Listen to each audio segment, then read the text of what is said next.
దేవుడికి మహిమ కలుగును గాక. దేవుడు ఎంత గొప్ప అధికారం దేవుడు మనకిచ్చింది. ఆయన రివార్డ్ ఇచ్చే దేవుడు అంట.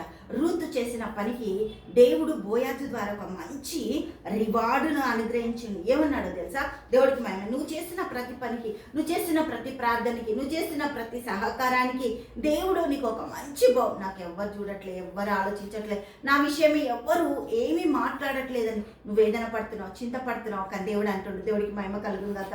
రూతు 2వ అధ్యాయము 12వ వచనం.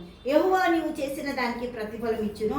ఇశ్రాయేలు దేవుడైన యెహోవా రెక్కల కింద సురక్షితంగా ఉండునట్లు నీవు వచ్చితివి. ఆయన నీకు సంపూర్ణమైన బహుమానం ఇచ్చునని ఆమెకు ఉత్తరం ఇచ్చాను. దేవుడికి మహిమ కలుగును గాక. దేవాది దేవుడు చేసిన ప్రతి కార్యం అద్భుతం, ఆశ్చర్యకరం, కంప్లీట్గా ఆయన పరిపూర్ణమైనదే చేస్తాడు. ఆయన ఏది తక్కువ చేయడు. దేవుడికి మహిమ కలుగును గాక. హల్లెలూయా. ఏది చేయాలనుకున్నా, ఏది కావాలనుకున్నా, ఏది మన జీవితాల్లోనికి రావాలనుకున్నా ఆయన చేసే ప్రతిది కూడా ఎంతో గొప్పది. దేవుడికి మహిమ కలుగును గాక.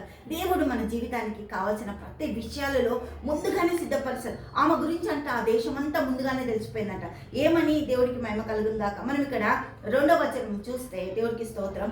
మోయాబు రాలైన రూతు నీ సెలవైన ఎడల నేను పొలంలోనికి పోయి ఎవని కటాక్షం పొందదగునో వాని వెనుక పరిగెని ఏరుకొందునని నయమితో చెప్పగా ఆమె నా కుమారి పొమ్మనెను. కాబట్టి ఆమె వెళ్ళి పొలంలోనికి వచ్చి చేను కోయువారి వెనక పొలంలో ఏరుకొనిచుండెను. ఆ పొలంలో ఆమె పోయిన భాగము ఎలిమెలెకు వంశపు వాడైన బోయాజుది.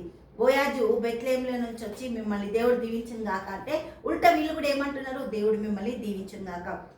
దేవుడు మనని ఆశీర్వదించడానికే దేవుడు నియమించను, కానీ ఎటువంటి బాధ, వేదన, ఇబ్బందులు మనం స్ట్రగుల్ అవ్వడానికి కాదు, ఏ శాపం మన మీద పనిచేయడానికి కాదు. దేవుడు ఆశీర్వదించిన గొప్ప కృప మనందరి జీవితాలలో దేవుడు విస్తరింపజేసి మనకు ఫలింపజేసి రూతుకి ఇచ్చినట్టు రివార్డ్ దేవునికి స్తోత్రం. కంప్లీట్ రివార్డ్, సంపూర్ణమైన బహుమానం, ఎవరు దొంగలించని బహుమానం దేవుడు నా జీవితంలోనికి పంపుతున్నాడు. దేవుడికి మహిమ కలుగును గాక. హల్లెలూయా. తండ్రి యేసునికి స్తోత్రాలు. గొప్పది, అద్భుత, ఆశ్చర్యకారాలు చేస్తుంది తండ్రి. నీ బిడ్డలను దీవించి ఆశీర్వదించి కృప దయచేయి. ధన్యత నీకు, నీ మేళ్లతో నింపు, ఆశీర్వాదాలతో నడిపించిన తండ్రి. బిడ్డలను దీవించి నడిపించి కృప దయచేయి తండ్రి. యేసు నామములో ప్రార్థిస్తున్నాము తండ్రి. ఆమేన్, ఆమేన్, ఆమేన్.